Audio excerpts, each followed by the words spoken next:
Presiden Joko Widodo telah menerbitkan peraturan presiden tentang pencegahan dan penanggulangan ekstremisme. Poin yang mengundang kontroversi antara lain pelibatan masyarakat dalam mencegah ekstremisme. Anggota masyarakat akan dilatih dan diminta melaporkan dugaan tindakan ekstremisme yang ia lihat sendiri. Bukankah ini berpotensi menciptakan konflik di antara golongan masyarakat, di antara anggota masyarakat? Dan pemirsa, untuk membahasnya langsung saja kita tanyakan kepada Kepala Badan Nasional Penanggulangan Terorisme BNPT Komjen Pol Boy Rafli Amar. Assalamualaikum, selamat sore Pak. Waalaikumsalam warahmatullahi wabarakatuh. Selamat sore. Selamat sore. Kalau berbicara soal urgensinya mungkin sudah sering disampaikan juga baik itu dari pihak kepolisian, dari BNPT dan juga kemarin kita berbincang dengan KSP betapa pentingnya soal Perpres nomor 7 ini. Tetapi mungkin yang menjadi pertanyaan kita yang belum terjawab kemarin Pak adalah siapa-siapa saja sebetulnya akan dilatih untuk menjadi polisi masyarakat ini Pak? Apa kriterianya, masyarakat seperti apa? Iya, saya mohon kita tidak masuk dulu langsung kepada pemolisian masyarakat itu ya. Karena kan pemolisian masyarakat itu salah satu strategi pemolisian yang dilaksanakan oleh Polri di era modern saat ini. Jadi dia pemolisian itu adalah yang berpartner, bermitra dengan masyarakat untuk menumbuhkan daya cegah dan daya tangkal masyarakat bersama-sama agar tidak terjadinya sebuah gangguan keamanan. Itu kaitan masalah pemolisian masyarakat yang sudah berjalan di Polri itu dari 15 tahun. Jadi program itu merupakan program strategi soft approach-nya Polri. Kenapa? Karena Polri salah satu lembaga yang dilibatkan di dalam implementasi dari Perpres ini. Sejatinya bahwa Perpres ini adalah merupakan global comprehensive approach. Jadi pendekatan lunak dalam memitigasi potensi ancaman terorisme. Jadi ekstremisme berbasis kekerasan di sini adalah ekstremisme berbasis kekerasan yang mengarah terorisme. Dan sepenuhnya di dalam Perpres ini mengatur langkah-langkah pencegahan yang sinergi di antara kementerian lembaga, kemudian masyarakat. Masyarakat ini tokoh agama, tokoh masyarakat, tokoh adat, tokoh pemuda, tokoh pemerintahan, agar kita semuanya bisa mengeliminasi potensi ancaman radikal terorisme. Karena kita tahu bahwa sikap perilaku ekstremisme berbasis kekerasan itu adalah kecenderungannya intoleran, menghalalkan segala cara. Kekerasan yang dimaksud ini bisa kekerasan yang bersifat fisik maupun yang sifatnya non-fisik. Yang non-fisik bisa saja dari rangkaian kata-kata yang hari ini kalau kita lihat di media sosial itu kan cukup marak. Sikap-sikap ekstremis, sikap-sikap berlebihan yang bisa mengarah kepada kekerasan fisik dan non-fisik. Jadi ini adalah merupakan upaya sinergitas negara di dalam membangun kebersamaan dengan melibatkan seluruh komponen, ya. Baik, kami ingin tahu Pak Boy sebenarnya kriteria spesifik bagaimana sebenarnya contoh fisik yang terlihat langsung oleh masyarakat bahwa ia terindikasi ekstremisme. Misalkan ekstremisme ini adalah suatu sikap yang berlebihan ya, yang intoleran. Misalkan narasi ujaran kebencian, narasi hate speech ya yang kita maksud di sini. Kemudian penyebarluasan paham-paham radikal intoleran yang mengatasnamakan keyakinan tertentu, punya motif-motif tertentu yang tentunya bisa mengganggu kenyamanan, keamanan masyarakat secara luas. Jadi ini adalah langkah-langkah perlindungan negara terhadap seluruh warga negara agar terbebaskan dari sikap perilaku ekstremis berbasis kekerasan. Jangan dipisah ya, jangan cuma satu kata ekstremis saja, tapi ekstremisme berbasis kekerasan yang mengarah terorisme. Oke. Pak, halo? Iya. Begini Pak, tapi kan ada yang berpikiran bahwa memiliki analisa cara seperti ini bisa membuat bias, Pak? Artinya nanti kelompok satu melaporkan kelompok lainnya, kelompok satunya lagi melaporkan kelompok lainnya. Ada unsur subjektivitas di sana. Nah, bagaimana Pak untuk mengkontrol itu supaya hal tersebut tidak terjadi, tidak ada konflik antar masyarakat, konflik horizontal, Pak?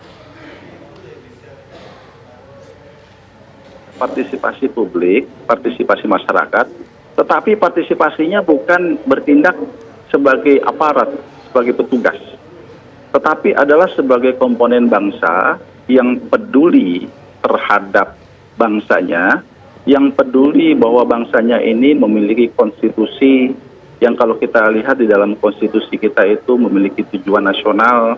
Yang pertama, melindungi segenap tumpah darah dan bangsa Indonesia, memajukan kesejahteraan umum, kemudian mencerdaskan kehidupan bangsa, turut serta dalam mewujudkan perdamaian dunia.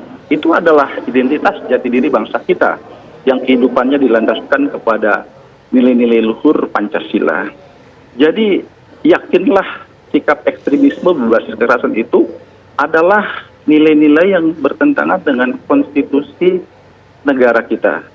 Jadi oleh karena itu, apabila kita semua tersadarkan dengan kondisi ini, insya Allah kita akan bisa memelihara kehidupan bangsa kita yang penuh dengan semangat toleran, penuh semangat dengan kebersamaan, kegotong royongan di antara kemajemukan bangsa kita.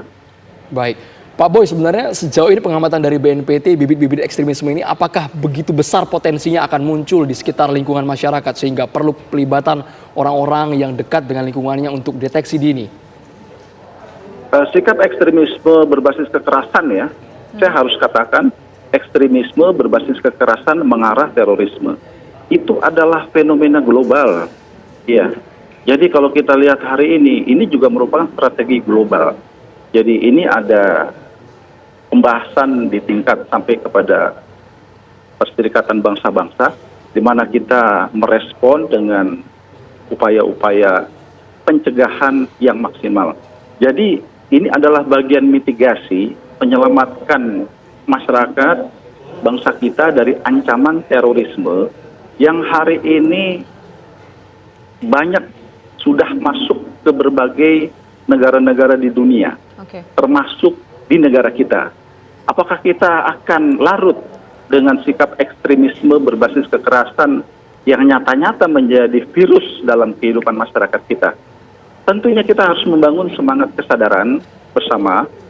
Masyarakat diharapkan memiliki daya cegah dan daya tangkal, tetapi maksudnya bukan masyarakat bertindak seperti aparat. Tapi di sini adalah masalah-masalah yang sifatnya edukasi, di dunia maya melakukan literasi, kemudian melakukan koordinasi, sinergi. Jadi kita perlu semangat bersama untuk mewaspadai bahwa di tengah-tengah kita virus radikal intoleran atau ekstremisme berbasis kekerasan ini bisa menjadi nyata apabila kita tidak waspada. Ini adalah upaya kita agar meningkatkan masyarakat menjadi lebih waspada, lebih peduli, dan full semuanya adalah aktivitas di bidang pencegahan. Perpres ini tidak mengatur penegakan hukum dalam arti tindakan hukum ya. Oke, artinya Perpres tidak mengatur tindakan hukum, tapi nanti ketika ada sesuatu yang janggal di lingkungan masyarakat, nanti akan memberikan mungkin laporan entah kepada polisi atau mungkin kepada BNPT. Nah, pertanyaannya begini Pak sekarang, siapa sebetulnya nanti masyarakat yang akan dididik, dibina untuk menjadi bagian tersebut Pak? Apakah ada kriteria-kriteria khususnya? Apakah masyarakat dalam golongan tertentu atau bagaimana Pak? Dididik di sini jangan dianggap seperti pengamanan swakarsa ya, seperti pasukan baris berbaris. Mohon jangan mengkonotasikannya seperti itu. Dididik di sini adalah edukasi kepada masyarakat bahwa potensi ancaman terorisme yang diawali sebuah sikap perilaku ekstremisme berbasis kekerasan hari ini bisa masuk dalam relung kehidupan masyarakat kita. Jadi masyarakat di sini diharapkan bisa ikut mencermati fenomena perilaku intoleran, apalagi dia cenderung bisa menggunakan tindakan kekerasan yang sifatnya fisik atau non fisik. Artinya bisa semua Jadi- masyarakat yang menerima edukasi tersebut dari BNPT atau Polri ya Pak? Tidak ada masyarakat kriteria tertentu ya Pak? Tidak Untuk ada. mendapatkan edukasi tersebut. Bahkan di kementerian lembaga juga begitu. Oke. Jadi mohon kita sadari bersama, di kementerian lembaga, di lembaga-lembaga pemerintahan, selama ini BNPT dengan tim sinergitas yang telah berjalan, 38 kementerian lembaga telah melakukan upaya-upaya pencegahan. Kita ingin mencegah agar sikap perilaku ekstremisme berbasis kekerasan mengarah terorisme itu tidak menjadi sebuah pilihan bagi masyarakat Indonesia.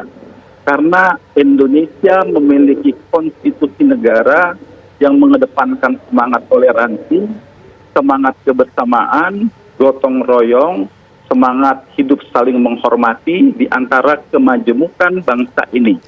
Jadi Baik. ini adalah upaya kita untuk bisa berpikir menjadi bangsa yang toleran, bangsa yang bisa mencermati fenomena gejala-gejala yang bisa mengganggu sendi-sendi kehidupan berbangsa dan bernegara. Terima kasih penjelasannya Kepala BNPT Komjen Pol Boy Rafli Amar.